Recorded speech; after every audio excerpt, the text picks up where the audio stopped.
Bonjour et bienvenue. Aujourd'hui, on va s'intéresser de près au parcours de Jérôme dans koh la revanche des quatre terres. On se base sur une interview qu'il a donnée juste après son élimination. Une sortie assez surprenante, oui, parce que bon, ancien militaire, 52 ans, le représentant de l'Ouest, il semblait vraiment armé pour aller loin, non? Surtout pour l'épreuve d'orientation. Et pourtant, paf, il sort juste avant les poteaux. Alors l'idée, c'est de comprendre un peu ce décalage entre le potentiel affiché et puis, le résultat. Qu'est-ce qu'il nous dit de son aventure? Qu'est-ce qui a coincé au final? Et justement, parlons-en de cette fameuse orientation. Il le dit lui-même, hein, il avait grandement les compétences en topographie. Ah oui, c'est ça qui est fou, hein. Et pourtant, il bloque.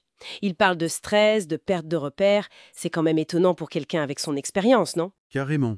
Et il va même plus loin.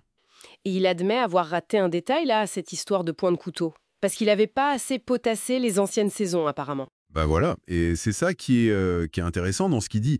C'est pas tant la difficulté de l'épreuve elle-même, Non. c'est plus son état d'esprit à ce moment-là.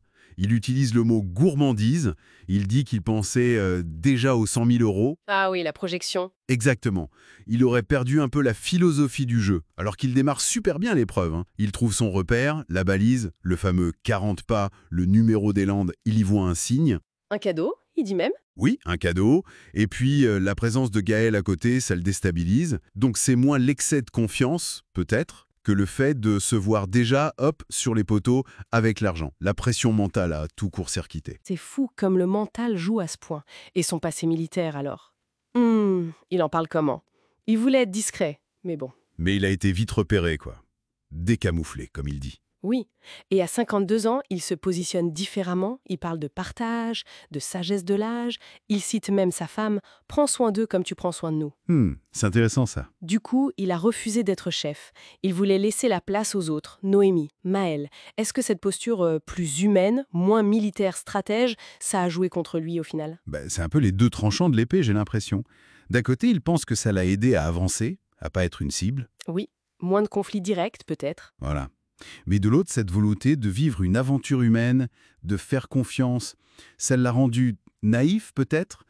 Il raconte s'être fait avoir, mais complètement quoi, à 100 000 % par le bluff de l'autre, Jérôme. Ah oui, le coup de bluff sur la parole donnée. Exactement, il a cru à sa parole.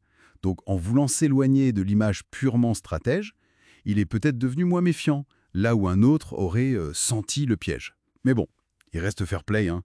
Il dit koh c'est avant tout un jeu, pas de rancune. Oui, il semble prendre pas mal de recul. C'est marrant d'ailleurs, le petit détail sur son surnom. Ah oui. Jérôme des Landes, alors qu'en fait, il habite près de Bayonne, il est né en Savoie, c'est sa femme qui est landaise. Ah d'accord. Comme quoi les étiquettes. Exactement. Mais malgré la déception, qui est palpable quand même, il répète qu'il n'a aucun regret. Il a aussi découvert la faim, la vraie, celle qui vous ronge de l'intérieur. Il confirme qu'on leur donne rien, alors... Ah oui, il le confirme. Lui qui pensait peut-être qu'il y avait des petits arrangements, ben non. Et il commençait à être entamé physiquement, mais il dit que par ego, il ne le montrait pas. Ce que t'es entier, oui, ça ressort bien. Il imagine déjà les vannes de ses amis. Ah oui, Il y en a bien un ou deux qui vont me dire que j'ai été une bise. Il dit ça avec humour. Au fond, l'expérience ne l'a pas transformé radicalement. Il reste ce gars qui cherche des défis en permanence. c'est ça. Il aime bien ce côté introspection que ça apporte, même si, bon, quitter la famille, c'est dur.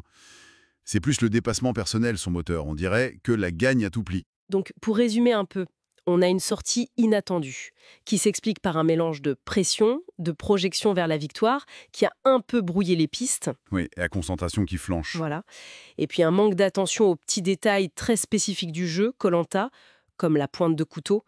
Tout ça, malgré des compétences de base solides. C'est ça. Et son aventure, elle est marquée par cette approche plus humaine, peut-être liée à l'âge, moins stratégie militaire pure, et puis la confrontation avec la dure réalité de la survie. Tout à fait.